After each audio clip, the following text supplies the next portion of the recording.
السلام علیکم ورحمۃ اللہ وبرکاتہ۔ میں ہوں آپ کا بھائی اور آپ دیکھ رہے ہیں شارٹ سٹوری بگ میسج۔ آج میں حاضر ہوں ایک ایسی کہانی کے ساتھ جو صرف ماضی کا قصہ نہیں بلکہ آج کے پاکستان کے لیے ایک وارننگ ہے۔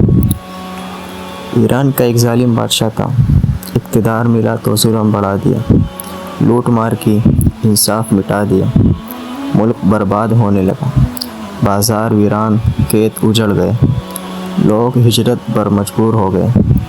پھر ایک دن وہ شکار کو نکلا اور جنگل میں اکیلا رہ گیا۔ نیند میں تھا کہ اچانک آنکھ کھلی تو دیکھا ایک بہت بڑا اژدہا اس کے جسم کو جکڑ چکا تھا۔ سانس رکنے لگی، موت قریب تھی، لیکن قدرت نے موقع دیا، اژدہا چھوڑ کر چلا گیا اس کو۔ بادشاہ نے وہ دن بدلنے کا دن بنا لیا، ظلم چھوڑا، عدل قائم کیا، ملک دوبارہ خوشحال ہو گیا۔ پاکستان کے لیے اس میں بہت بڑا پیغام ہے۔ آج ہمیں لگتا ہے کہ یہ صرف ایک پرانی کہانی ہے، لیکن اگر غور کریں تو آج کا پاکستان بھی اسی راستے پر ہے۔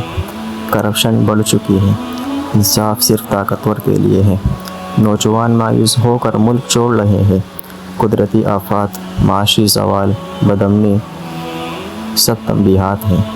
یہ سب اژدہے ہیں جو ہمیں جھنجھوڑنے آئے ہیں کہ سنبھل جاؤ ورنہ سانس بھی لینے کو وقت نہیں ملے گا۔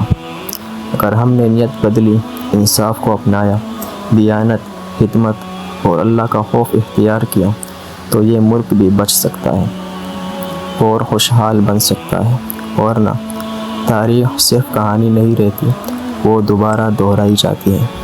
پاکستان زندہ باد۔ اللہ ہم سب کا حافظ و ناصر ہو۔